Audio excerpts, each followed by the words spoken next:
Capítulo 5. Durante bastante tiempo no volví a saber nada en absoluto de Armando Duval, pero en cambio oí hablar, y mucho, de Margarita Gautier. No sé si el lector se habrá fijado en ello, pero a veces basta oír pronunciar casualmente el nombre de una persona, aunque no se trate de nadie muy íntimo, para que alrededor de ese nombre se agrupen poco a poco una serie de pequeños detalles. Entonces es cuando descubrimos que esa persona, a veces casi desconocida, era mucho más allegada a nosotros de lo que nunca habríamos podido sospechar. Recordamos, por ejemplo, que la hemos visto en distintas ocasiones sin fijarnos en ella, y percibimos en los sucesos que se nos refieren cierta coincidencia y una afinidad con determinados acontecimientos de nuestra propia existencia. No diré que fuese esto lo que me sucedió con respecto a Margarita, ya que la había visto, me había encontrado con ella y sabía cuáles eran sus costumbres. Sin embargo, después de la subasta de la calle de Antín, su nombre había saltado repetidas veces a mis oídos e iba mezclado con un dolor humano tan profundo, ya referido a propósito de Armando Duval, que mi admiración subió de punto, y al mismo tiempo mi curiosidad en cuanto a Margarita, de tal manera que, aun cuando no hablara nunca con nadie de aquella mujer, no podía encontrarme con un amigo al que no le preguntara algo referente a ella. ¿Conociste a Margarita Gautier? Solía preguntar de entrada. ¿La dama de las camelias? Sí, ya lo creo que sí. Estas exclamaciones iban acompañadas a veces de sonrisas sobre cuya significación no podía caberme ninguna duda. ¿Y cómo era esa mujer? Una buena muchacha. ¿Nada más? Por supuesto que había algo más. Era muy inteligente y tenía un corazón digno de mejor suerte que el de pertenecer a una mujer de su clase. ¿Y no sabes alguna particularidad referente a ella? ¿Qué quieres decir? Bueno, se sabe que arruinó al barón de G, pero eso es normal en el mundo de la galantería. ¿Solo fue la promotora de esa ruina? Oh, no. Fue también la amante de un viejo duque y... ¿Lo sabes con seguridad? Era lo que se decía. En cualquier caso, era evidente que el duque le daba mucho dinero. Se trataba siempre de los mismos pormenores de carácter general. De lo que nadie me hablaba era de las relaciones entre Margarita y Armando. No obstante, al cabo de algún tiempo pude satisfacer parcialmente mi curiosidad por medio de uno de esos individuos que acostumbran a vivir íntimamente con semejantes mujeres. ¿Conoció usted a Margarita Gautier? Le pregunté. Bastante. Y era una mujer muy hermosa y también una buena muchacha. Lo cierto es que sentí muchísimo su muerte. ¿No tuvo un amante llamado Armando Duval? ¿Un joven alto y rubio? Sí, creo que ese fue su amante. ¿Y quién era ese Armando? Un muchacho que, según tengo entendido, se gastó con ella todo lo que poseía y se vio obligado a abandonarla. Dicen que estaba loco por Margarita. ¿Y ella?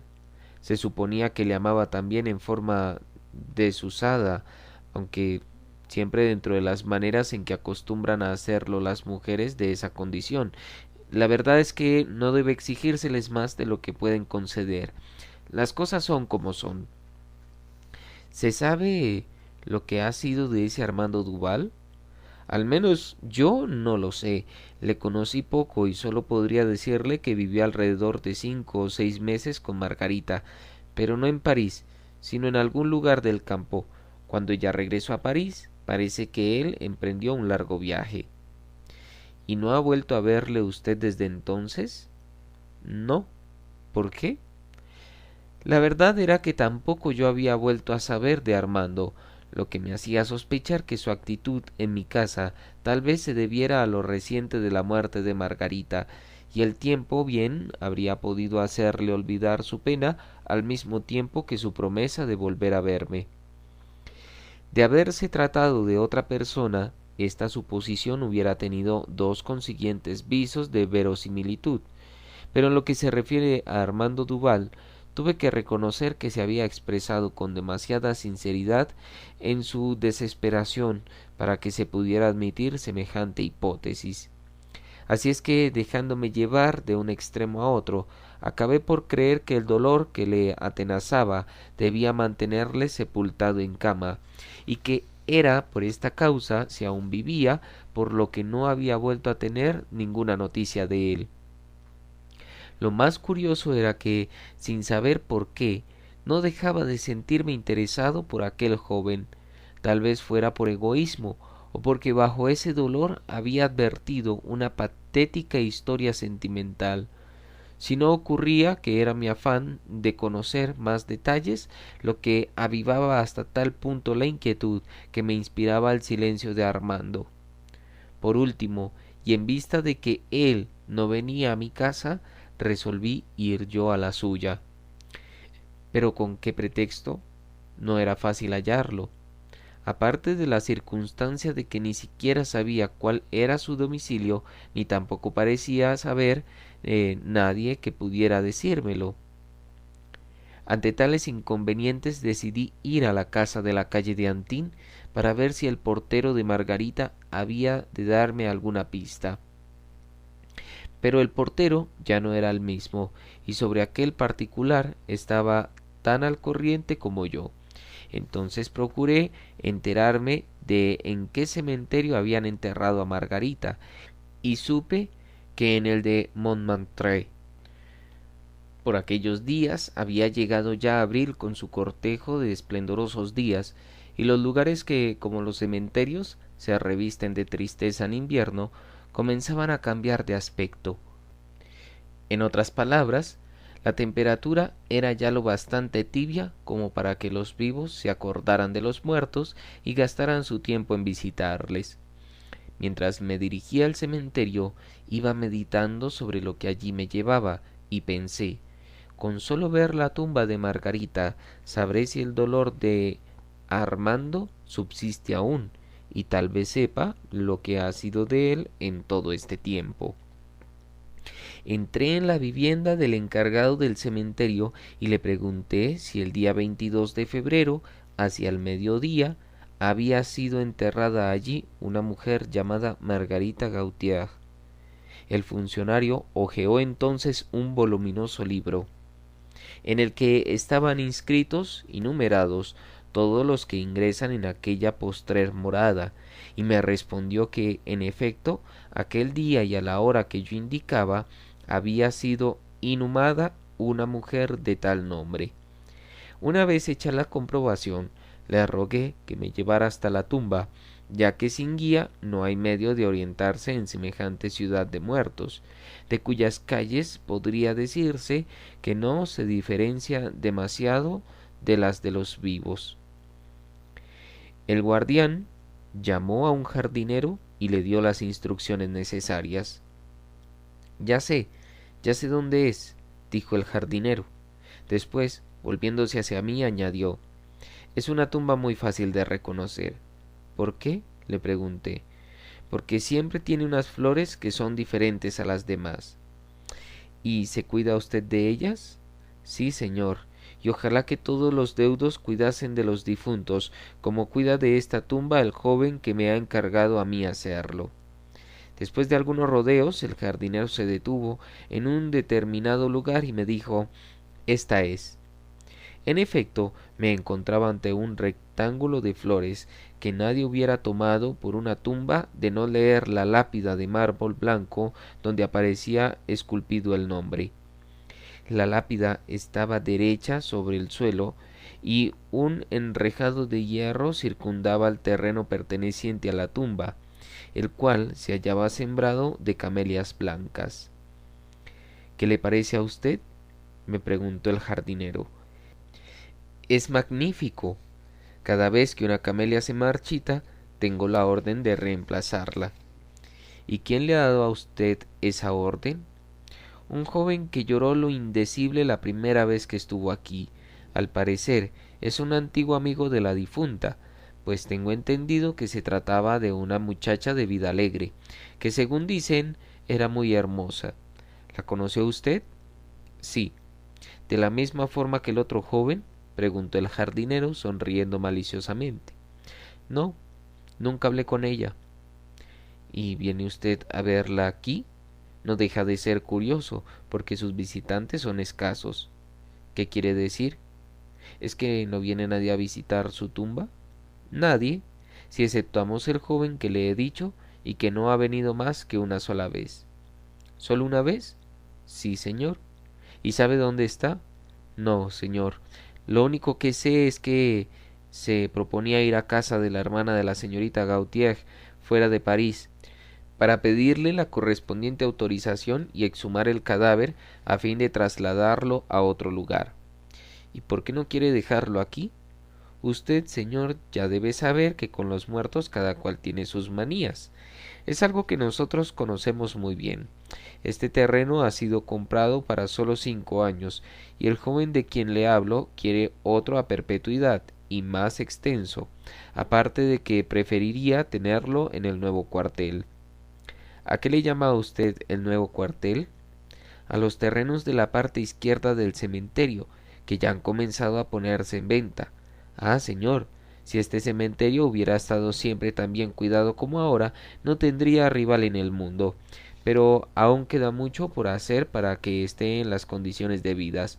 Por lo demás, la gente es tan particular. ¿Qué quiere decir? Pues que hay personas que ni siquiera en este recinto saben renunciar a su orgullo. Al parecer, la señorita Gautier llevó una vida algo ligera, y dispénseme la expresión, pero ahora está muerta, y su cuerpo ha venido a parar en lo mismo que el de aquellas otras mujeres que nada dieron que hablar y por las cuales se reza todos los días. Pues cuando los deudos de las personas que hay enterradas cerca de ella han sabido quién era, se opusieron a que se la depositara aquí, sosteniendo que, como ocurre con los pobres, debería haber un lugar en el cementerio para las mujeres de tal condición. ¿Qué le parece a usted?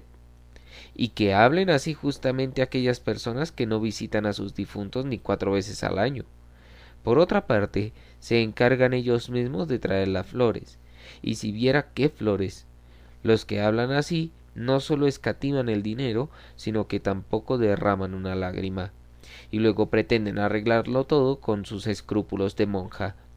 En lo que a mí me toca, me crea usted o no, le digo que no conocí a esa señorita, ni tampoco sé cuál fue su vida, lo que no impide que cuide su sepultura con el mayor cariño, lo mismo que las camelias que la rodean.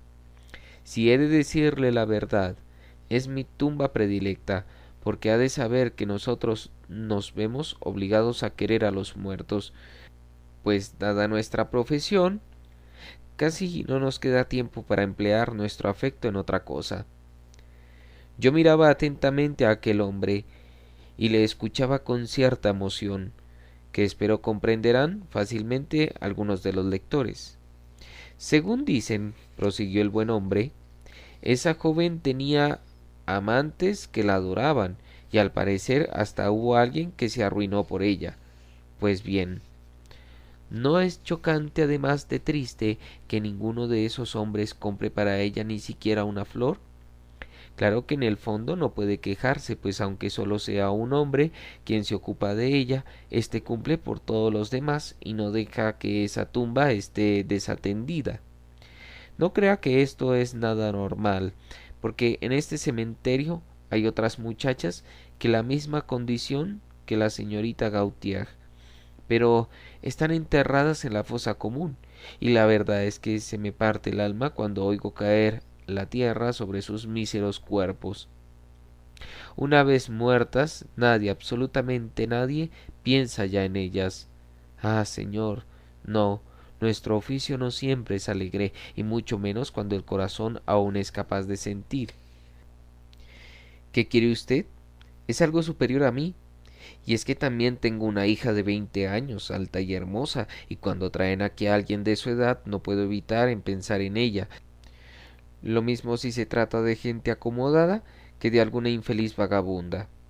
Pero dejemos esto, porque me temo que le esté fatigando con mis historias, y más si no ha venido aquí para escucharlas. Me ha encargado que le guiase a usted ante la tumba de la señorita Gautier, y ya puede decirse que he cumplido con mi deber. Dígame, señor, ¿puedo serle útil en algo más? Tal vez. ¿Sabe usted, por ejemplo, si tiene domicilio en París el señor Duval? Le pregunté al jardinero. Sí, señor, en la calle de... Es decir, al menos allá fui a cobrar el importe de las flores que usted está viendo. Gracias. Dirigí una última mirada a la florida tumba, cuyas profundidades hubiera querido sondear muy a gusto, a fin de comprobar eso en lo que la tierra debía haber convertido ya a tan hermosa criatura. He de reconocer que me alejé de allí lleno de tristeza. ¿Tiene usted intención de ver al señor Duval? Me preguntó el jardinero, que me acompañó hasta la salida del cementerio. Creo que sí. Se lo pregunto porque estoy seguro de que no ha regresado aún a París, pues de lo contrario ya hubiera venido por aquí. Entonces, ¿usted cree que ese hombre no ha olvidado a Margarita? No solo estoy convencido, sino que apostaría lo que fuera a que su deseo de trasladarla a otra tumba se debe principalmente a su deseo de verla otra vez. ¿Qué está diciendo usted? Lo que oye, señor. Lo primero que hizo ese hombre cuando vino aquí fue preguntarme cómo podría ver de nuevo a la señorita Gautier. Como esto solo podía conseguirlo por medio de un traslado del cadáver a otra tumba, le informé de las formalidades que debería seguir para lograr sus propósitos, pues ya debe usted saber que para cambiar a los muertos de sepultura es menester reconocerlos, y por eso solo la familia puede autorizar la operación, que a la vez deberá ser presenciada y atestiguada por un alto funcionario de la policía. Como ya le he dicho, el señor Duval ha ido a causa de la hermana de la señorita Gautier para conseguir esa autorización, y es casi seguro que lo primero que hará en cuanto haya regresado a París será venir aquí. En aquel momento llegamos a la puerta del cementerio y le di las gracias al jardinero, además de ponerle en la mano algunas monedas. Desde allí me dirigí al domicilio de Armando Duval, pero aún no había regresado, tal como previó el jardinero. No obstante, le dejé escritas unas líneas rogándole encarecidamente que pasara por mi casa en cuanto llegase a París, o en su defecto que me indicara dónde podría verle para hablar de un asunto que interesaba vivamente. No me molesté en precisarle de qué se trataba, pues dada nuestra corta y delicada relación, di por supuesto que mi nombre le bastaría para deducir de qué tema deseaba hablarle. La mañana siguiente recibí una carta de Armando Duval, lo cual me sorprendió mucho, pues en cierto modo temía no volver a verle. En su nota, el desconsolado amante de Margarita me notificaba su regreso a París, y me pedía que fuera a visitarle a su casa, ya que había vuelto rendido por la fatiga y le resultaba imposible salir a la calle por el momento. Capítulo 6. Armando estaba en la cama, y al verme me tendió su mano, que noté ardorosa. ¿Tiene usted fiebre?, le dije. No creo que tenga mucha importancia, me contestó. Es la fatiga de un viaje demasiado apresurado. ¿Has hablado con la hermana de Margarita? Sí, pero ¿cómo se ha enterado usted? Eso es lo de menos. Lo importante es si ha conseguido usted lo que pretendía. Pues sí, lo he conseguido. Pero dígame, ¿no puedo saber quién le ha informado de mi viaje y del asunto que me aconsejó hacerlo? El jardinero del cementerio. ¿Ha visto usted la tumba de Margarita?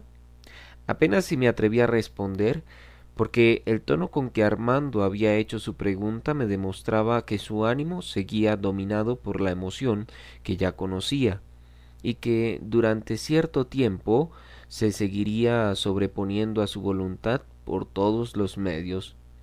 Me limité a contestarle con un simple movimiento de cabeza. ¿Está bien cuidada?, me preguntó, a la vez que volvía el rostro para que yo no viese las 2 lágrimas que le cayeron sobre las mejillas. Hace ya 3 semanas que falta usted a París, ¿no es cierto? Dije por toda respuesta, fingiendo que no había reparado en su llanto e intentando darle otro giro a la conversación. Sí, me contestó, pasándose una mano por los ojos, por lo que deduzco el viaje ha sido largo. No es eso exactamente, es que no he viajado todo el tiempo, he estado 15 días enfermo, lo que me ha impedido regresar antes. Apenas llegué allí, se apoderó de mí una fiebre tan intensa que me obligó a guardar cama. ¿Y ha decidido emprender el regreso sin estar recuperado por completo? Si hubiera estado 15 días más en aquella tierra, estoy seguro de que habría muerto. Sin embargo, ahora deberá cuidarse. Sus amigos vendrán a verle, y si usted me lo permite, yo seré el primero en hacerlo. No debe descuidar su salud, mi querido Armando. Ya le he dicho que no es nada grave. Dentro de 2 horas pienso levantarme. Por Dios, no sea imprudente. Es preciso que lo haga. ¿Y qué es lo que le apremia tanto, si se puede saber? Tengo que ir a ver al comisario de policía. ¿Y por qué no le encarga esa misión a otro? Evitaría la posibilidad de que su enfermedad deje de ser algo sin importancia, como usted dice. Si le he de confesar la verdad, creo que en realizar esa misión es lo único que puede restablecerme. Es indispensable que vea a Margarita, ¿comprende? Desde que me enteré de su muerte y sobre todo desde que he visto su tumba, el sueño ha huido prácticamente de mis ojos. No acabo de convencerme de que aquella mujer, a la que vi por última vez tan joven y tan hermosa, haya muerto. Necesito convencerme con mis propios ojos. Es necesario que vea en qué ha convertido Dios a un ser al que yo amé con tanta ternura, porque pienso que tal vez así el dolor que me cause semejante espectáculo sea capaz de reemplazar la desesperación del recuerdo que tanto me embarga. Si no le es ninguna molestia, mi querido amigo, ¿sería usted tan amable de acompañarme en tan delicada gestión? ¿Y la hermana de Margarita qué le ha dicho? Apenas nada. Cierto que pareció admirarse de que un extraño quisiera comprar un terreno para levantar en él una tumba a su hermana, pero acabó firmando sin ningún reparo la autorización. En mi opinión, antes de efectuar esa traslación del cadáver de Margarita, debería usted restablecerse físicamente. No tema. Estoy seguro de que no me flaquearán las fuerzas. Por otra parte, creo que me volvería loco si no llevase pronto a cabo semejante resolución, cuyo cumplimiento se ha convertido en una especie de necesidad para mi dolor. Le aseguro que mientras no haya visto a Margarita, no podré sentirme tranquilo. Quizá todo ello sea una sed producida por la fiebre que me devora, algo así como un desvarío de mis vigilias, o el resultado de mi delirio. No obstante, aun cuando tuviera que hacerme trapense como el señor de Rancé, mi mayor deseo es ver.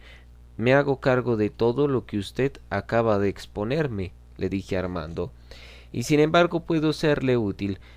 Quedo a su entera disposición. ¿Ha visto ya a Julia Duprat? Sí, hablé con ella el día mismo de mi regreso. ¿Y le entregó los papeles de Margarita? Sí, los tengo aquí, me respondió Armando, sacando de debajo de la almohada un rollo para volverlo a su sitio de inmediato, tras lo cual añadió: me sé ya de memoria todo cuanto dicen esos papeles, pues en 3 semanas creo que los he leído por lo menos 10 veces diarias.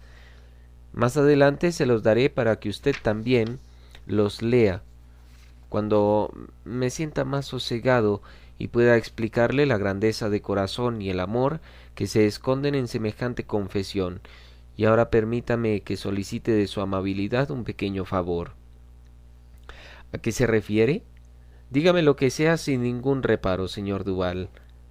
¿Le espera a usted un coche en la puerta? Justo. Está bien. En ese caso, ¿quiere tomar mis documentos y dirigirse a las oficinas de correos para ver si en la lista hay alguna carta para mí? Mi padre y mi hermana han debido escribirme a París, y yo emprendí tan precipitadamente ese viaje que no me tomé ni siquiera el tiempo de advertirles de ello. Cuando usted vuelva, iremos los dos al despacho del comisario para anunciarle la ceremonia de mañana. Armando me entregó sus documentos y yo me dirigí a la calle Jean-Jacques Rousseau, donde recogí 2 cartas dirigidas a Duval, para regresar otra vez a casa de éste, a quien encontré ya vestido y dispuesto para salir. Gracias, me dijo, tomando las 2 cartas, cuyos sobres miró detenidamente para acabar añadiendo: una es de mi padre y la otra de mi hermana. ¿Qué habrán pensado de mi prolongado silencio? Armando abrió las cartas y por su gesto deduje que, más que leerlas, adivinó su contenido, pues a pesar de llenar 4 páginas cada una, las dobló cuando sólo había leído unas líneas. Vayamos ahora a lo nuestro, me dijo. Ya las contestaré mañana. Nos dirigimos al despacho del comisario de policía y Armando le entregó al funcionario los poderes que le había otorgado la hermana de Margarita. Seguidamente el comisario le dio una carta de visto bueno para el conserje del cementerio. Una vez fuera, Armando decidió que la traslación se efectuara al día siguiente, a las 10 de la mañana. Yo iría a buscarle una hora antes y juntos nos dirigiríamos al cementerio. La verdad es que también yo sentía unos fuertes deseos de asistir al fúnebre espectáculo, y debió de ser aquella ansiedad lo que me impidió cerrar los ojos aquella noche. Cuando a las 9 de la mañana del día siguiente entré en casa de Armando Duval, le encontré más pálido que la cera, a pesar de que parecía estar tranquilo. Al verme sonrió y me tendió la mano. Las bujías ya casi no alumbraban. Armando, antes de salir, cogió una carta bastante voluminosa dirigida a su padre, que se me antojó como una especie de confidente inánime de las impresiones nocturnas del apasionado joven. Media hora después llegábamos al cementerio de Montmartre, donde el comisario ya nos estaba esperando, y nos encaminamos hacia la tumba de Margarita. De vez en cuando sentía estremecerse convulsivamente el brazo de mi compañero, como si su cuerpo sufriese repentinos escalofríos. En esos instantes fijaba en él mis ojos y él me correspondía con una sonrisa como para darme a entender que me comprendía. Desde que salimos de su casa, Armando y yo no nos dijimos una palabra. Un poco antes de llegar a la tumba, él se detuvo para enjugarse el sudor que le inundaba el rostro, y yo aproveché el momento para respirar un poco más hondo, pues sentía que mi corazón estaba como oprimido por un tornillo. ¿De dónde puede nacer el doloroso placer que a veces encontramos en tales circunstancias? Cuando llegamos a la tumba, el jardinero ya había quitado todas las macetas de flores. El enrejado también había desaparecido y 2 hombres estaban cavando la tierra. Armando se apoyó en un árbol y miraba en torno suyo tan ensimismado que su vida parecía hallarse concentrada en los ojos. De improviso, al rechinar contra una piedra uno de los 2 picos, se echó atrás como sacudido por una descarga eléctrica, al mismo tiempo que me estrechaba con fuerza una mano. Uno de los sepultureros empuñó entonces una pala y fue vaciando poco a poco el hueco de la tumba hasta que no quedaron más que las piedras que cubrían el féretro, las cuales fueron arrojadas una tras otra hacia afuera. Mi atención se centraba cada vez más en Armando Duval, temeroso de que la fuerte emoción de aquellos momentos acabase con sus fuerzas. Pero no ocurrió eso, sino que siguió las operaciones con atención, con los ojos desmesuradamente abiertos y fijos en todo, como si se tratase de la mirada de un loco. Sólo un ligero temblor de las mejillas y los labios podía servir de indicio para deducir que se hallaba bajo la influencia de una fuerte crisis nerviosa. En cuanto a mí, no puedo decir sino que en aquellos momentos me arrepentía de encontrarme en aquel lugar. Al quedar descubierto por completo el ataúd, el comisario de policía les dijo a los sepultureros: «Ábranlo».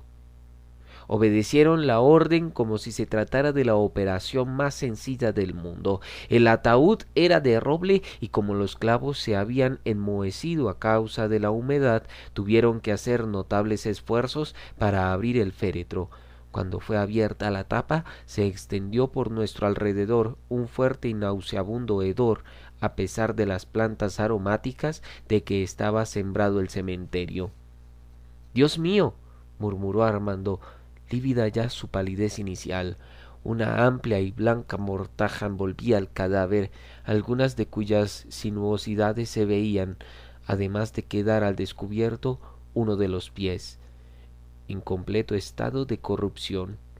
Yo no pude evitar un profundo malestar, y hasta ahora en que escribo estas líneas, el recuerdo de aquella escena todavía me parece en toda su impresionante e insólita realidad. «Vamos, apresurémonos», dijo el comisario. Entonces uno de los sepultureros alargó la mano y comenzó a descoser la mortaja, cogiéndola por uno de los extremos y descubriendo de improviso el rostro de Margarita. ¡Qué espectáculo! Era terrible para ser presenciado, pero aún lo es más al intentar describirlo. Los ojos no eran ya más que dos agujeros, los labios habían desaparecido y las dos líneas de los dientes blancos como la nieve estaban fuertemente apretadas. Los largos cabellos negros y secos se habían pegado a las sienes y cubrían parte de las verdes cavidades en donde habían estado las mejillas. Lo más extraño fue que, a pesar del horror que sentí, pude reconocer en aquella terrible visión el rostro blanco, sonrosado y alegre que tantas veces atrajera mi mirada. Armando, que tenía los ojos clavados en el cadáver y no acertaba a desviarlos, se había llevado el pañuelo a la boca y lo mordía con una tensión casi espasmódica. A mí me pareció que un aro de hierro oprimía mi cabeza, se me nublaron los ojos, me zumbaron los oídos, y no acerté sino a destapar un frasco de sales que precavidamente había puesto en uno de mis bolsillos. Lo abrí y aspiré con vehemencia. En medio de aquella turbación, oí que el comisario le decía a Armando: «¿La reconoce usted?». «Sí, señor», respondió él con voz apagada. «Pues cierren el féretro», ordenó el comisario a los sepultureros, «y llévenselo a su nuevo aposento». Los dos hombres echaron la mortaja sobre el rostro de Margarita, cerraron el ataúd, lo levantaron por los extremos y lo llevaron al lugar que se les había indicado. Armando no hizo movimiento alguno, tenía los ojos clavados en la vacía tumba y parecía estar más lívido que el cadáver que acabábamos de contemplar. Daba la impresión de ser una estatua de piedra. Entonces comprendí lo que sucedía en cuanto el dolor menguase por la ausencia de la causa que lo producía, y me acerqué al comisario para preguntarle: «Dígame, señor, ¿es necesaria aún la presencia de mi amigo aquí?». «No, señor», me contestó. «Le comprendo a usted, lo mejor será que se lo lleve rápidamente a casa, pues parece estar muy enfermo». «Vamos», le dije a Armando, cogiéndole de un brazo. «¿Qué?», murmuró mirándome como si no me conociera. «Todo ha concluido ya», añadí. «Lo más conveniente será que regresemos a casa. Está muy pálido, se nota que siente frío, y en estas condiciones podría empeorar gravemente su ya quebrantado estado físico». «Tiene usted razón. Vámonos», repuso maquinalmente, pero sin hacer ningún movimiento. Entonces le cogí otra vez el brazo y me lo llevé de allí, tirando prácticamente de él, que se dejaba arrastrar como un niño, al mismo tiempo que murmuraba de vez en cuando: «¿Ha visto usted sus ojos?». Y volvía la vista hacia atrás, como si aquella visión no le permitiera avanzar. Por último comenzó a andar de un modo irregular, como quien lo hace a empujones. Los dientes se le castañeaban, tenía las manos completamente heladas y una violenta agitación nerviosa se apoderaba poco a poco de su cuerpo. Intenté hablarle, pero no me contestó. Se limitaba a dejarse conducir como un peso inerte.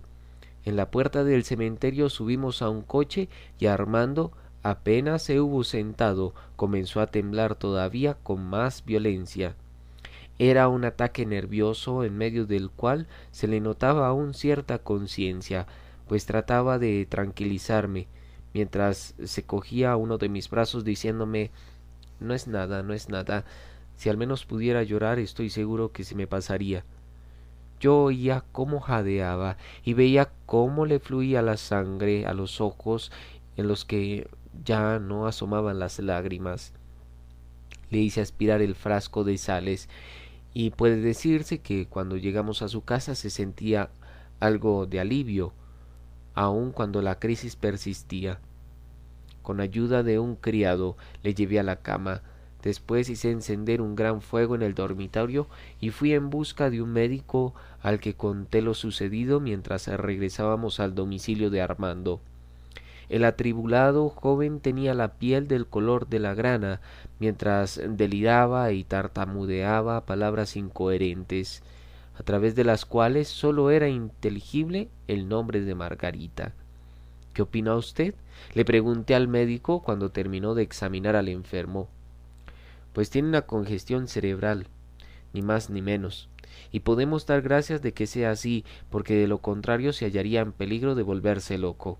Por fortuna, la enfermedad física acabará con la enfermedad moral, y dentro de un mes es muy posible que haya superado la una y la otra. Capítulo 7. Lo peligroso de las enfermedades, como la de que Armando era víctima, estriba en que igual pueden ser superadas con rapidez como llegar con la misma celeridad a las consecuencias más graves. Unos 15 días más tarde de los acontecimientos que acabo de referir, Armando se encontraba ya en plena convalecencia.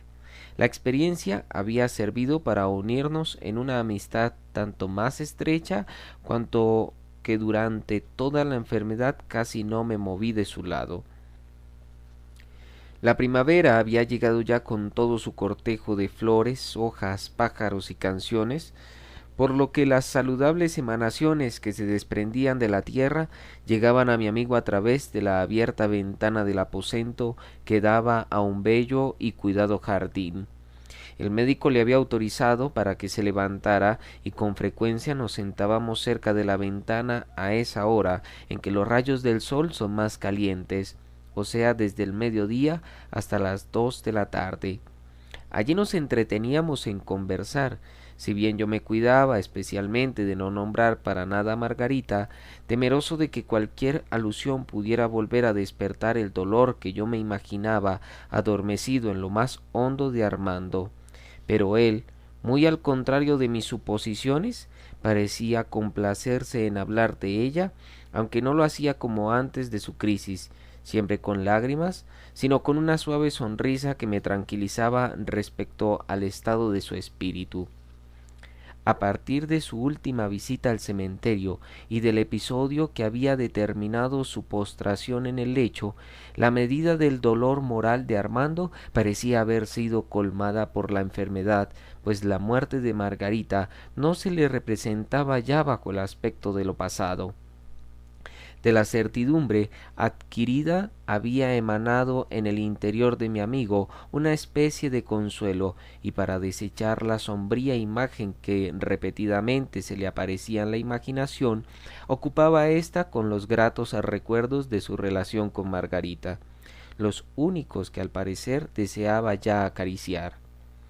El estado de Armando era abiertamente débil por causas generales de su crisis y de su curación, y en consecuencia era muy poco probable que su ánimo hubiera podido soportar una emoción medianamente violenta. Por eso y a pesar suyo, la alegría de la primavera que le envolvía contribuía a llenarle de los más risueños pensamientos. Por lo demás, persistió en la negativa que había adoptado de forma tan radical y no quiso comunicar a su familia el peligro en que se había encontrado, ni siquiera después de reponerse, por lo que incluso su padre ignoraba que Armando hubiese estado enfermo. Una tarde nos habíamos quedado al pie de la ventana hasta una hora más avanzada que de costumbre. El tiempo era magnífico. El sol se adormecía en un deslumbrador crepúsculo de azul y oro, y aunque nos encontrábamos en París, el verdor que nos rodeaba parecía aislarnos del resto del mundo, del que ningún otro eco venía a interrumpir nuestra conversación, como no fuera el de algún carruaje que pasaba por los alrededores. En esta época del año, me dijo un día Armando, prestando más oído a sus íntimos pensamientos que a lo que yo pudiera estar diciéndole en aquellos momentos, fue cuando conocí a Margarita.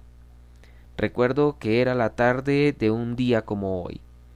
Le miré y opté por guardar silencio. No repuse nada. Estoy pensando en contarle a usted la historia, añadió entonces mi amigo volviéndose hacia mí. Con ella podría componer un libro al que posiblemente no se le prestaría crédito alguno, pero que tal vez resulte una experiencia simpática para el que lo escriba.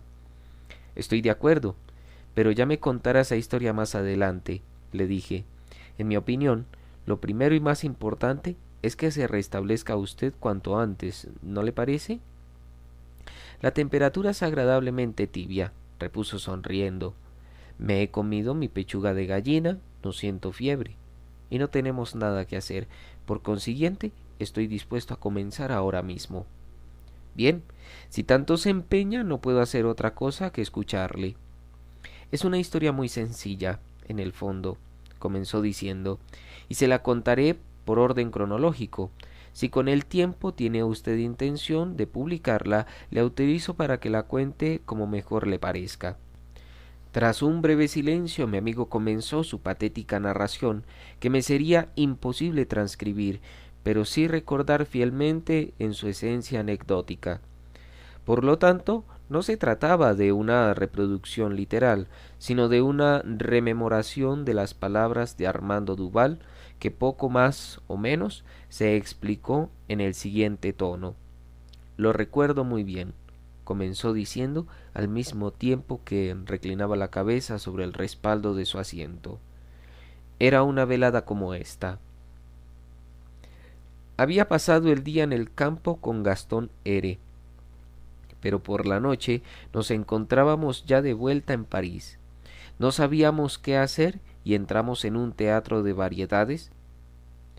Durante el entreacto salimos al vestíbulo, donde nos encontrábamos con una mujer muy esbelta que saludó a mi amigo. ¿A quién saludas?, le pregunté a Gastón. A Margarita Gautier. Parece algo cambiada, pues no la he reconocido, dije yo con una emoción inesperada. Es que ha estado enferma. La pobre no vivirá mucho. Recuerdo estas palabras de mi amigo como si las estuviera oyendo en este mismo momento.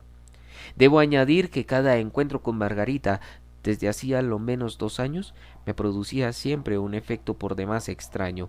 Sin saber muy bien por qué, al verla me ponía pálido y el corazón comenzaba a latirme con una violencia inusitada. Un amigo mío, que cultiva las ciencias ocultas, llamaría a esta tendencia mía algo así como una afinidad de los fluidos, pero yo prefiero simplemente creer que estaba destinado a ser el amante de aquella mujer y que de alguna manera lo presentía con anterioridad en lo más profundo de mi ser. Fuese como fuese, lo cierto es que Margarita me producía una impresión real, y que esta impresión no había pasado desapercibida para muchos de mis amigos, que se divertían comentando la causa de mis reacciones. La primera vez que vi a Margarita fue en la plaza de la Bourse, justo en la Porte de Sources, al bajar de una calesa. Vestía de blanco y al entrar en la tienda a donde iba de compras fue acogida con claros murmullos de admiración. En cuanto a mí, debo confesar que me quedé como clavado en el suelo desde que ella entró en aquel establecimiento hasta que hubo salido, y me limité a mirarla a través de los cristales mientras compraba lo que le interesaba. Tal vez resulte un poco extraño que, habiendo podido entrar en la tienda, no lo hiciese, pero lo cierto es que no me atreví, pues ignoraba quién era aquella mujer y temí que, adivinando la causa de mi aproximación, se hubiera podido ofender. Esto era tanto más extraño cuanto que no me animaba ni la menor esperanza de volver a verla. Margarita iba vestida con una elegancia exquisita. Llevaba un vestido de muselina con volantes, un chal de la India cuadrado y con las puntas bordadas en oro y seda, un sombrero de paja italiano y un solo brazalete, el cual era una gruesa cadena de oro según la moda que entonces empezaba a imponerse. Después de hacer sus compras, la joven subió a su calesa y partió, mientras que uno de los dependientes del establecimiento seguía con los ojos el carruaje de la elegante compradora. Entonces me acerqué al empleado y le pregunté si sabía quién era aquella mujer que acababa de salir. Es la señorita Margarita Gautier, me respondió. Una vez supe este dato tan fundamental, no me atreví a preguntar más y decidí alejarme del establecimiento, lo que hice sin dejar de pensar en la hermosa mujer a quien acababa de ver pasar ante mis ojos como una prodigiosa visión. El recuerdo de aquella aparición, ya que no podía considerarla como otra cosa, no se desvaneció de mi mente como otras muchas que tuve con anterioridad, y comencé a buscar por todas partes la distinguida mujer vestida de blanco y de una hermosura tan regia. Pocos días después fui con un amigo a la ópera Comic, donde se daba una gran función, y la primera persona que vi en un palco proscenio del primer piso fue a Margarita Gautier, a quien mi compañero reconoció también, ya que después de pronunciar su nombre me dijo en un tono encomiástico de su belleza: ¡Qué mujer! En aquel instante Margarita estaba dirigiendo sus gemelos sobre nosotros. Reparó en la presencia de mi amigo y sonriendo graciosamente le hizo una seña para que fuese a verla. Voy a saludarla y vuelvo de inmediato, dijo mi amigo. ¿Qué suerte tienes?, le dije, sin poder contenerme. ¿Por qué? Pues porque te llama a su palco una mujer como esa. ¿Es que te gusta? No es eso, respondí sin poder evitar ruborizarme, pero quisiera tratarla. Pues ven conmigo y te presentaré. No, no, pídele antes su permiso, pues no quisiera pecar por importuno. Bah, como con ella no hay necesidad de andarse con cumplidos, ven conmigo. Estas palabras me lastimaron un poco. Sentí una especie de estremecimiento al pensar que Margarita no fuera digna del afecto que ya sentía por ella. En un libro de Alphonse Karr titulado Am Huschen, hay un hombre al que se le ve seguir de noche a una mujer elegante y muy hermosa, de quien se ha prendado desde el mismo momento en que la ha conocido. Con tal de besar la mano de aquella mujer, se siente dispuesto a todo. Sin embargo, apenas si se atreve a mirar el torneado tobillo que ella descubre al levantar su vestido para que no se le ensucie. Pero de pronto sucede lo inesperado. Mientras él va imaginando todo lo que haría para poseer a la mujer que sigue, ella le detiene al volver una esquina y le pregunta si desea subir a su casa. Entonces el hombre vuelve su mirada, atraviesa la calzada y regresa a su hogar con el corazón oprimido. Por mi parte, aun cuando hubiera querido sacrificarme por Margarita, recordaba aquella escena del libro de Karr y me abrumaba la posibilidad de que me aceptase con demasiada presteza. Temía que Margarita me concediese casi al instante un amor que yo habría deseado conquistar a fuerza de constancia o a costa de sacrificios en los que hubiese dignidad y nobleza. Así somos a veces los hombres. Sin embargo, no deja de ser una fortuna para nosotros el hecho de que la imaginación le preste esa determinada poesía al sensualismo y que el sensualismo se la preste después a los desvaríos del alma. En resumen, si se me hubiese dicho que podía llegar a conseguir aquella misma noche a Margarita, aun cuando hubiera sido al precio de mi vida, habría aceptado sin vacilar. Por el contrario, si me hubiesen propuesto comprar su amor por 10 luises, habría rechazado el trato y seguidamente me hubiera puesto a llorar como un niño que al despertar tuviera que pasar por la amarga experiencia de ver cómo se desvanece el maravilloso palacio que ha vislumbrado en sus sueños. En cualquier caso, deseaba ardientemente tratarla, cruzar unas palabras con ella. Era, además, el único modo de saber a qué atenerme con respecto a aquella mujer cuya presencia turbaba tanto mi ánimo. Le insistí a mi amigo en la idea de que debía concederle ella el permiso de presentarme, y mientras me paseé por los pasillos del teatro, imaginando que poco después Margarita me recibiría en su palco, no obstante, temí azorarme en su presencia y comencé a pensar en las palabras que le diría. Qué infantil es a veces el amor. Poco después volvió mi amigo y me dijo: «Nos está esperando». «¿Está sola?», pregunté. «No, está con otra mujer». «¿No hay ningún hombre con ella?». «No». «Pues vamos». Al ver que mi amigo se encaminaba hacia el exterior del teatro, me apresuré a decirle: «Por ahí no es». «Ya lo sé», convino. «Es que me ha pedido unos dulces y voy a comprárselos». Yo hubiera deseado llevarle la tienda entera, y mientras con ojos ávidos me entretenía en pasar revista a las golosinas que había en los escaparates de la confitería, mi amigo pidió 1 libra de uvas heladas. «¿Ya sabes que le gustan?», le pregunté. «No come otro dulce». Una vez fuera del establecimiento, mi amigo siguió informándome y me refirió algunos datos sobre la sublime Margarita. «¿En verdad no conoces a la mujer que voy a presentarte?», me dijo.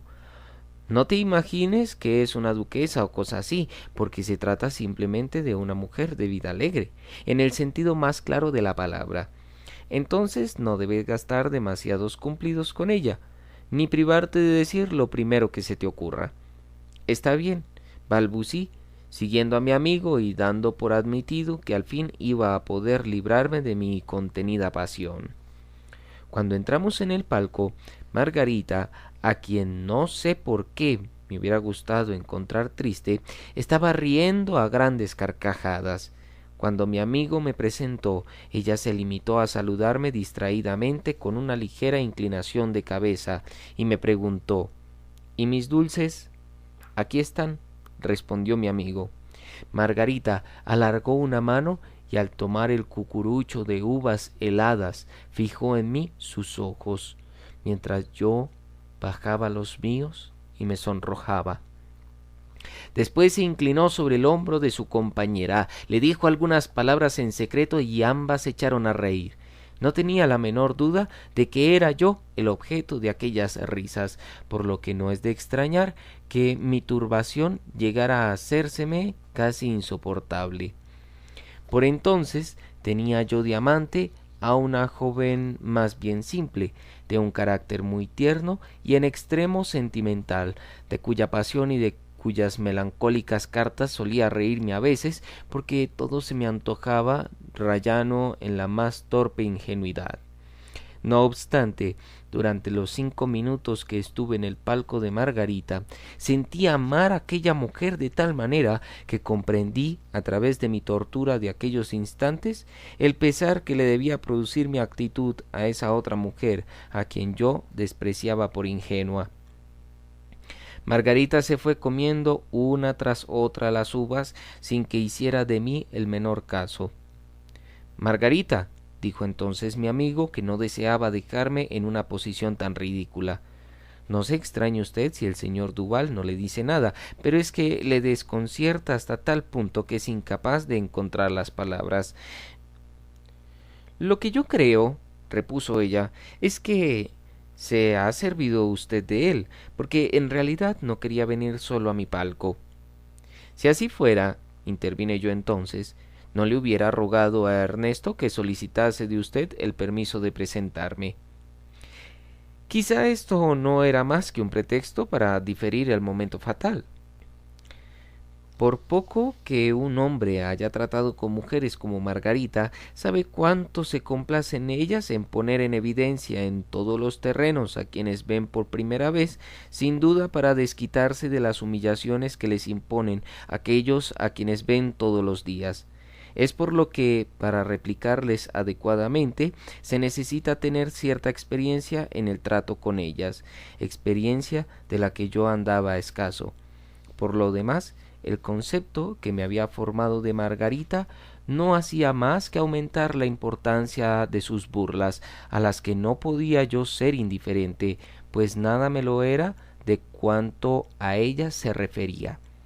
En esa situación decidí levantarme y con voz involuntariamente alterada dije: si es así como piensa usted de mí, señora, no me queda más que pedirle que dispense mi indiscreción y retirarme asegurándole que no daré ocasión de que se repita.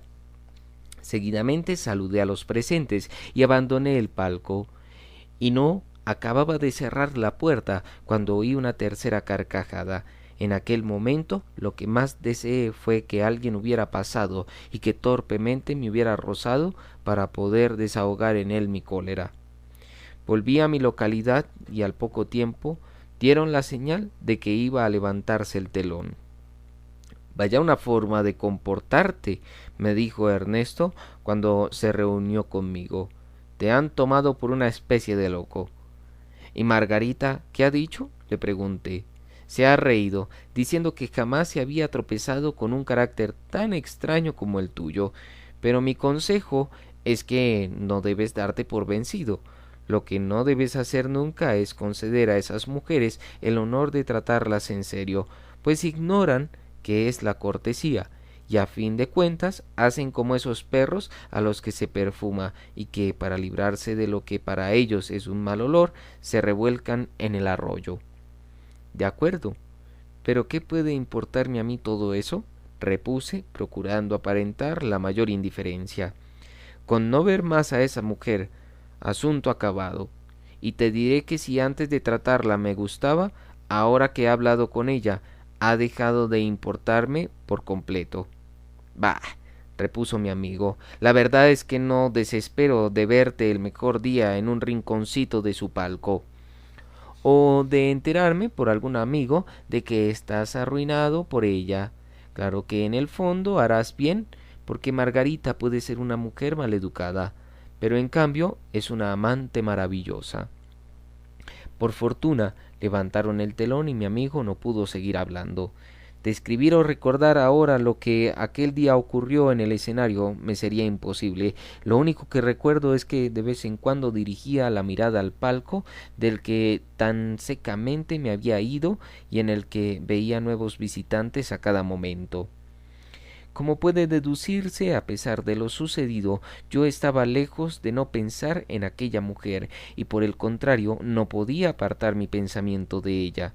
Al mismo tiempo que un determinado sentimiento iba apoderándose de mí, la necesidad más inmediata que presentía era la de borrar su insulto y mi ridiculez, aun cuando para poseerla y ocupar con derecho el lugar que con tanta impaciencia anhelaba, me viese obligado a sacrificar todos mis bienes. Margarita y su compañera abandonaron el palco antes de que terminara la función, y yo, obedeciendo a una fuerza superior a mi voluntad, me levanté de inmediato de mi localidad para hacer no sabía qué. Ernesto me miró un poco sorprendido. ¿Te marchas?, me preguntó. Sí. ¿Por qué? Advirtiendo en aquel instante que el palco de Margarita se hallaba ya vacío, añadió sonriendo: Anda, y buena suerte. Me despedí de él y al llegar a la escalera oí el roce de unos vestidos y unas voces. Me aparté. A un lado, y sin que se apercibieran de mi presencia, vi pasar a las dos mujeres acompañadas por dos jóvenes. Al llegar ellas al vestíbulo, se les acercó un criado, al que Margarita dijo: Dile al cochero que nos espere a la puerta del café inglés. Iremos hasta allí andando. Pocos minutos después, y mientras yo dejaba pasar el tiempo vagando por el bulevar, vi a Margarita en la ventana de uno de los salones del restaurante, apoyada en el alféizar y deshojando una tras otra las camelias de su ramo, a la vez que no dejaba de prestar atención a las palabras que en voz baja le deslizaba al oído uno de sus acompañantes. Decidí instalarme en uno de los salones del piso principal de la mansión Orr, a fin de no perder de vista la mencionada ventana. y allí permanecí hasta que Margarita subió de nuevo a su carruaje con sus 3 amigos. Era la 1 de la madrugada aproximadamente y yo les seguí en un cabriolé. El coche de Margarita se detuvo frente al número 9 de la calle de Antín, donde entró sola. Tal vez fuera casualidad, pero no puedo por menos que reconocer la satisfacción que me causó aquella circunstancia. Desde aquel día me encontré muy a menudo con Margarita, fuera en el teatro o en los campos elíseos. A ella siempre la veía alegre, y yo, en cambio, vivía inevitablemente asaltado por la misma intensa emoción. Recuerdo que durante unos 15 días no la vi en ningún sitio, y cuando me encontré con Gastón le pregunté por ella. Creo que está enferma de cierta gravedad, me dijo. ¿Qué tiene? Está enferma del pecho, y como ha llevado hasta ahora una vida muy poco apropiada para su salud, creo que se ha visto obligada a guardar cama, y al parecer ni siquiera se levanta. El corazón es sumamente extraño, como quedó demostrado en mi reacción de aquel momento. ¿Podría creerse que casi me alegré de que Margarita estuviera enferma? A partir de entonces fui a informarme de su salud todos los días, aunque nunca escribí mi nombre en la lista de visitas, ni tampoco dejé mi tarjeta. Fue así como me enteré de su convalecencia y de su viaje a Bagneres. El tiempo iba pasando, y la primera impresión, ya que no el recuerdo, pareció irse paulatinamente desvaneciendo en mi ánimo. Hice algunos viajes y contraje nuevas amistades.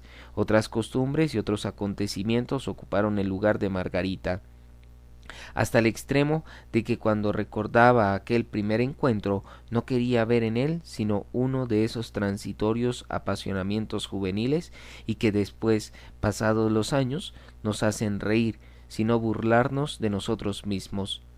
Pero debo reconocer que no era nada meritorio triunfar sobre aquel recuerdo, ya que no había visto a Margarita desde su partida y, como ya he dicho, ni siquiera la reconocí cuando tiempo después pasó por mi lado en aquel teatro de variedades al que había ido con Gastón. Es verdad que en aquel momento iba cubierta con un velo, pero por muy cubierta que hubiera ido 2 años antes, no habría tenido necesidad de verle el rostro para reconocerla. Con todo, esta serie de circunstancias no impidieron que mi corazón comenzase a latir con violencia cuando supe que era ella.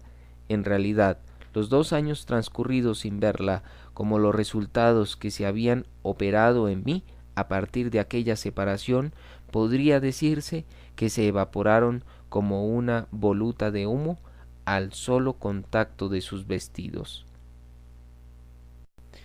Capítulo 8.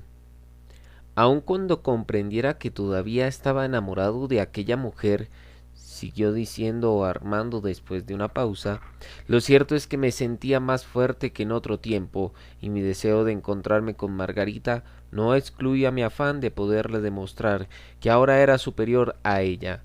¿De cuántos caminos y de qué argumentos se vale a veces el corazón para llegar a los fines que se propone? Como me fuese imposible permanecer mucho tiempo en los pasillos del teatro, volví a mi localidad y me entretuve en pasear la vista por la platea para ver qué palco ocupaba Margarita. Según pude comprobar, estaba en uno de los de proscenio, sola y en traje de invierno. No obstante, encontramos ya en abril, qué cambiada la veía. En su boca ya no asomaba aquella sonrisa de indiferencia tan característica, sino que la sustituía por un determinado gesto que dejaba deducir sus pasados sufrimientos y quizá también los presentes. Se hubiera dicho que lo había recuperado por completo su salud. Durante un momento fijé en ella los ojos con tal obstinación que acabé atrayendo su mirada y le obligué a fijarla en mí unos instantes. Después cogió sus gemelos para verme mejor, y sin duda creyó reconocerme, aunque por su gesto no pareciera estar totalmente segura de mi identidad. Si bien asomó una sonrisa en sus labios, que era como el saludo acostumbrado de las mujeres cuando esperan ser correspondidas, pero no contesté a su sonrisa, fingiendo que había olvidado todo lo que la recordaba. Margarita creyó haberse equivocado en lo que se refería a mi identidad. Volvió su cabeza hacia otra parte y unos instantes después se levantaba el telón. En lo sucesivo vi muchas otras veces a Margarita en el teatro, pero nunca noté que dedicase la menor atención a lo que se representaba en el escenario. En cuanto a mí, aquellas funciones teatrales tampoco me interesaban demasiado, pues solo me ocupaba de Margarita, si bien procuraba que ella no lo advirtiese. Así conseguí ver que cruzaba miradas con la persona que ocupaba el palco fronterizo al suyo, que no era ningún hombre sino una mujer a quien yo conocía, una antigua mujer de mundo que había intentado inútilmente hacerse actriz y que, confiando en sus relaciones con la gente influyente de París, había acabado por dedicarse al comercio, abriendo un establecimiento de modas. En aquella mujer vi un medio de entrar en relación con Margarita de manera indirecta, de forma que la saludé no solo con los ojos, sino también con un afable gesto, aprovechando un instante en que dirigió la mirada hacia donde yo me encontraba. Como había previsto, me hizo una señal para que fuera a su palco. Prudencia Duvernoy, que era como se llamaba la modista, con sus 40 años tenía la figura de una de esas gordezuelas mujeres con las que no se necesita mucha diplomacia para hacerles decir lo que uno desea saber, y más si se trata de algo tan sencillo como lo que yo quería preguntarle. ¿A quién está usted mirando?, le pregunté, aprovechando el instante en que dirigió la vista hacia Margarita. A Margarita Gautier. ¿Es que la conoce? Claro que sí. Soy su modista y también su vecina, con lo que... ¿Entonces vive usted en la calle de Antin? En el número 7. La ventana de su tocador está al lado del mío. Dicen que es una muchacha encantadora. ¿Es que no la conoce usted? No, y me gustaría conocerla. ¿Quiere que le diga que venga aquí?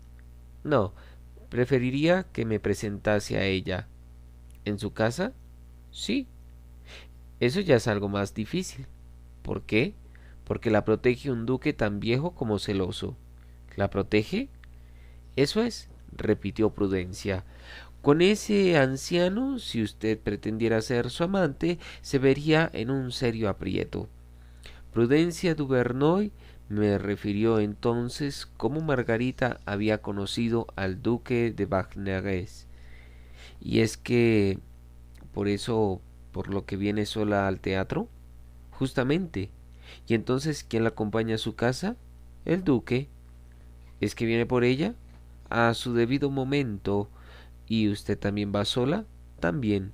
En ese caso me ofrezco yo para acompañarla, si es tan amable de aceptar mi ofrecimiento. ¿Pero no ha venido usted con un amigo? No se preocupe por eso. La acompañaremos los dos. ¿Le parece así mejor? ¿Qué tal es su amigo? Un buen muchacho, muy inteligente, y que se alegrará de conocerla a usted. En ese caso nos iremos en cuanto termine este acto, pues ya conozco el último. Está bien, voy a hablar con mi amigo. De acuerdo, dijo ella animándome al salir del palco. Vea usted, el duque acaba de llegar al palco de Margarita. Miré hacia allí, y en efecto vi a un anciano de unos 70 años que acababa de sentarse detrás de la joven y que le ofrecía un cucurucho de dulces. Margarita cogió uno de ellos y después se acercó al antepecho del palco, a la vez que le hacía una señal a Prudencia, como diciéndole ¿Usted gusta? La modista hizo otro gesto similar, con el que sin duda respondía gracias. Entonces Margarita tomó el cucurucho y volviéndose hacia el duque comenzó a hablar con él. Tal vez pueda considerarse un tanto gratuita la relación de todos estos pormenores, pero es que todo cuanto se refiere a Margarita parece haberse quedado hondamente grabado en mi memoria. Salí del palco de Prudencia y fui hasta Gastón para comunicarle el ofrecimiento que yo había hecho en nombre de los dos. Mi amigo no tuvo el menor inconveniente en aceptar, por lo que nos levantamos de nuestras butacas para dirigirnos al palco de la modista. Pero en uno de los pasillos exteriores nos vimos obligados a detenernos para dejar paso a Margarita y al duque, que se marchaban ya del teatro sin esperar a que concluyera la función. 10 años de mi vida hubiera dado yo en aquel momento por ocupar el lugar del anciano duque. Una vez en el bulevar, el duque la hizo subir a un coche que él mismo guiaba y desaparecieron al trote de 2 magníficos caballos. Gastón y yo llegamos al palco de Prudencia y cuando terminó el acto nos marchamos. En la calle alquilamos un simón que nos llevó hasta la calle de Antín. Cuando llegamos a su casa, Prudencia nos invitó a subir para que viésemos su establecimiento, en el que no habíamos estado nunca y del que demostraba estar muy orgullosa. Aquello me daba la impresión de acercarme cada vez más a Margarita, sobre quien hice que cayera enseguida nuestra conversación, y lo conseguí preguntándole a Prudencia si el anciano duque vivía en casa de su vecina. No. Entonces debe de aburrirse mucho esa joven, ¿verdad? Comentó mi amigo Gastón. No lo crea. En realidad estamos casi todas las noches juntas, o me llama cuando regresa, dijo Prudencia. Nunca se acuesta antes de las 2 de la madrugada, pues le es imposible dormirse antes de esa hora. ¿Por qué? Porque está enferma del pecho y la fiebre se lo impide. Dígame, ¿tiene amantes regulares Margarita? Pregunté yo entonces. Lo único que puedo decirle es que cuando dejo su casa no veo que nunca se quede nadie con ella, pero si al quedarse a solas recibe a alguien, ya no lo podría asegurar. A quien únicamente encuentro alguna vez en el apartamento de Margarita es al conde de N, que cree ganar algún terreno visitándola a las 11 de la noche y enviándole cuantas alhajas ella le pida. Pero mi amiga no puede verle de ningún modo. En mi opinión, Margarita se equivoca en este caso, porque ese joven es riquísimo. Cuando se presenta una ocasión así, es tonto desaprovecharla. Yo le insisto una y otra vez sobre este asunto, pero ella, en vez de escucharme, vuelve la espalda y me contesta que el conde es un imbécil. Es muy posible que sea cierto, pero las buenas relaciones de mi amiga con ese hombre podrían convertirse en una notable posición para ella, mientras que el anciano duque puede morirse cualquier día. Además, los viejos son muy egoístas y sobre esto hay que tener también en cuenta que la familia del duque le reprocha continuamente su afecto por Margarita, razones más que suficientes para que no le legue ni un franco. Ante todas estas reflexiones que yo le hago, Margarita siempre me contesta que en todo caso podrá aceptar al conde cuando muera el duque. Y no crean, continuó diciendo Prudencia, que siempre es agradable la vida que lleva Margarita. Yo la querría para mí. Sin pensarlo ni un minuto, despediría a ese viejo más insípido que el pan, y que no hace otra cosa que llamarla hija y tratarla como a una niña, aparte de que no la deja ni al sol ni a la sombra en todo el día. Estoy segura de que ahora mismo hay uno de sus criados rondando por ahí para ver quién sale o quién entra en casa de Margarita. Pobre muchacha, dijo Gastón, sentándose al piano y poniéndose a tocar un vals. No sabía que llevara esa existencia. Lo que sí había notado es que de un tiempo a esta parte se la veía menos alegre. Silencio, dijo de pronto la modista, aguzando el oído en dirección al apartamento de su vecina. Gastón dejó de tocar el piano.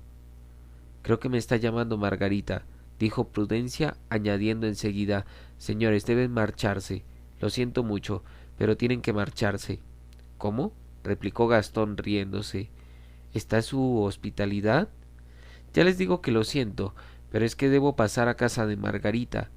Pues esperaremos a que usted regrese. Eso no puede ser. ¿Comprendan? Entonces vamos con usted. Eso aún menos. ¿Por qué no? Preguntó Gastón. Después de todo, yo conozco a Margarita y puedo visitarla cuando me plazca. Pero Armando no la conoce. Pues le presentaremos. Es imposible. En aquel momento se oyó de nuevo a Margarita que llamaba a Prudencia, y ésta corrió apresuradamente hacia el tocador, a donde la seguimos para verla abrir la ventana mientras nos ocultábamos a fin de que no se nos pudiese ver desde fuera. Hace lo menos 10 minutos que la estoy llamando, dijo Margarita en un tono casi imperioso. ¿Por qué no me oye? ¿Qué le ocurre, Margarita? Preguntó Prudencia. Desearía que viniese un momento. ¿Para qué? Ya sabe, lo de siempre. Tengo aquí al conde de N, y me es totalmente imposible soportarlo un minuto más. Pero ahora no me es posible. ¿Por qué? Hay conmigo 2 jóvenes que no quieren marcharse. Dígales que se ve usted la necesidad de salir de casa. Ya se lo he dicho. Pues déjeles que se queden aquí. Cuando vean que usted se va, no tendrán otro remedio que marcharse. No puedo dejarlos solos. Me lo revolverían todo de arriba abajo. ¿Qué es lo que quieren? Verla a usted. ¿Cómo se llaman?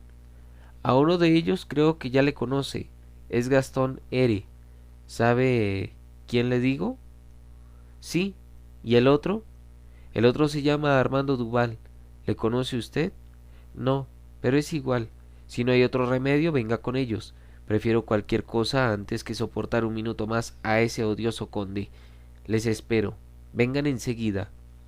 Prudencia y Margarita dieron por terminada su conversación y cerraron las ventanas. Era evidente que Margarita, quien en el teatro había recordado por un momento mi rostro, había olvidado mi nombre. Lo cierto es que tuve que admitir el hecho de que me hubiera disgustado menos un recuerdo desfavorable que no semejante olvido, que para mí era sinónimo de indiferencia.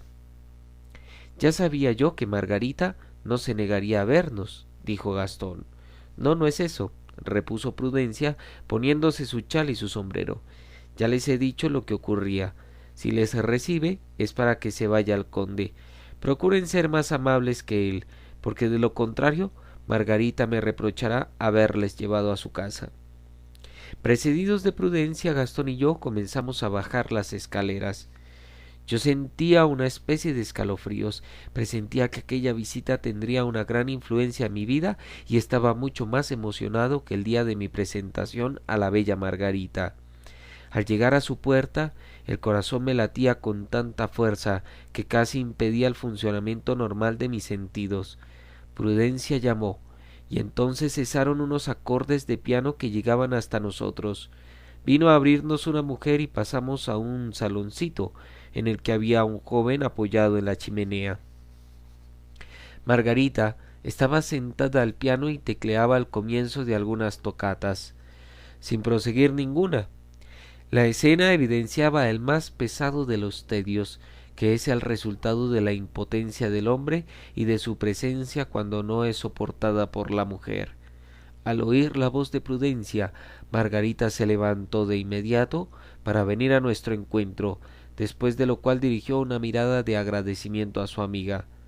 Entren ustedes, por favor, nos dijo entonces a nosotros, y sean bienvenidos a mi casa. Bueno, mis queridos amigos lectores, les agradezco me estén acompañando en esta lectura y les pido disculpas por quizá el sonido de mi voz, pues me encuentro en este momento un poco congestionado, pero la verdad es que estoy muy contento con el libro y no quiero dejar de leerlo. Entonces espero ustedes también estén contentos y lo estén disfrutando, y nos veremos para los capítulos 9, 10, 11 y 12. A todos un bonito día o también una bonita noche según estén oyendo este audio. Un abrazo grande y nos escucharemos pronto.